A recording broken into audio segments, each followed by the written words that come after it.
Pernah kebayang gak sih ada satu negara, tapi di dalamnya tuh kayak ada 1.000 dunia yang beda-beda. Nah, kali ini kita bakal sama-sama menyelami salah satu keajaiban dunia yang paling keren, keragaman budaya Indonesia yang, wah, kaya banget.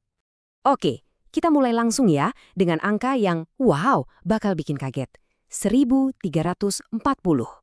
Yap, 1.340. Ini bukan sekedar angka di kertas sensus loh. Coba deh bayangin. Itu artinya ada 1.340 cara hidup, cara pandang, dan denyut kebudayaan yang beda. Dan semuanya itu hidup bareng di satu tempat. Dan kalau kamu pikir itu udah banyak, tunggu dulu, lihat yang ini. 718 bahasa.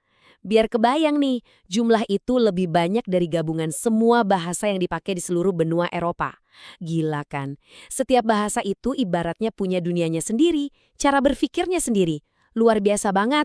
Nah, ini kan pasti langsung bikin kita mikir, gimana caranya?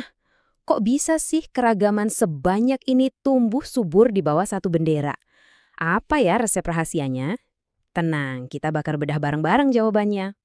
Jawabannya, ternyata ada di depan mata kita semua. Terpahat langsung di geografinya sebagai negara kepulauan dan terukir dalam lapisan-lapisan sejarahnya. Dua hal inilah, geografi dan sejarah, yang jadi arsitek utama di balik mosaik budaya Indonesia yang luar biasa ini. Jadi, begini cara kerjanya. Pertama, karena ada ribuan pulau, setiap komunitas itu seolah-olah punya laboratorium sendiri buat ngembangin budayanya yang unik tanpa banyak gangguan. Terus, datanglah para pedagang, pendatang. Mereka ini bukannya menghapus yang udah ada, tapi malah nambahin warna baru. Dan terakhir, kondisi alamnya yang beda-beda banget, ada pantai, ada gunung, itu memaksa setiap kelompok buat kreatif dan beradaptasi dengan cara yang unik juga. Ini nih contoh yang pas banget. Coba kita bandingin aja masyarakat pesisir sama masyarakat pegunungan. Kelihatan banget bedanya. Di pesisir, rumahnya lebih terbuka buat nangkap angin laut. Budayanya juga cenderung lebih terbuka karena sering ketemu orang baru dari mana-mana. Beda banget sama di pegunungan. Rumahnya lebih tertutup biar hangat dan tradisinya seringkali terjaga rapat banget. Jadi, alam itu bukan cuma pemandangan, tapi benar-benar ngebentuk karakter. Oke, cukup teorinya. Sekarang, waktunya kita jalan-jalan virtual yuk. Kita cicipi sedikit aja dari ribuan rasa budaya ini. Biar angka-angka tadi itu nggak cuma jadi data, tapi jadi punya cerita dan wajah. Pemberhentian pertama kita, Sumatera dan Jawa. Kita mulai dari barat ya. Coba deh, bayangin gagahnya atap rumah gadang di Sumatera Barat yang runcing ke langit. Terus, dengerin deh hentakan tari saman dari Aceh yang kompaknya itu luar biasa. Dan tentu aja, siapa sih yang bisa nolak rendang? Ini baru secuil loh dari kekayaan dua pulau ini. Lanjut, kita geser sedikit ke tengah, ke jantungnya Nusantara. Di Sulawesi Selatan ada tongkonannya orang Toraja. Itu bukan rumah biasa, bentuknya unik banget, seolah menantang gravitasi dan jadi pusat kehidupan mereka. Terus kita loncat ke Jawa, ada rawon yang kuah hitamnya khas banget, dan ada tari kicir-kicir dari Betawi yang ceria. Beda-beda banget kan di tiap daerah? Perjalanan kita berlanjut sampai ke ujung timur Indonesia.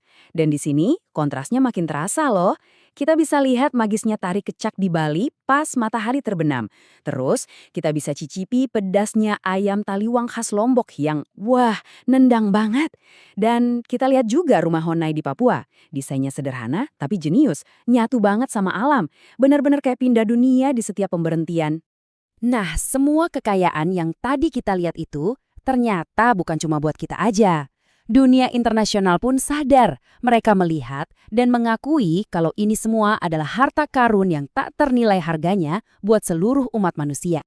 UNESCO bahkan punya istilah khususnya loh, namanya warisan budaya tak benda. Maksudnya apa tuh? Gampangnya, ini bukan soal candi atau bangunan mati, tapi ini tentang sesuatu yang hidup, yang bernafas. Sesuatu yang bisa kita dengar, kita rasakan, kita saksikan. Kayak tarian, musik, ritual, sampai keahlian yang diwariskan turun-temurun. Dan di panggung dunia ini, Indonesia itu salah satu bintang utamanya. Coba tebak ada berapa? 16! Iya, kamu nggak salah dengar. Ada 16 warisan budaya kita yang diakui secara resmi sama dunia. Ini kontribusi yang luar biasa membanggakan kan? Pasti banyak yang udah kamu kenal deh. Ada wayang dengan cerita-cerita epiknya, ada batik dengan setiap goresan cantingnya, ada angklung dan gamelan yang harmoninya khas banget. Terus ada pencaksilat yang energik, sampai kebaya yang anggun. Ini bukan sekedar daftar, ini adalah bukti kejeniusan budaya Nusantara. Oke, setelah kita lihat semua tadi, kita sampai ke pertanyaan yang paling penting. Jadi, apa artinya semua ini?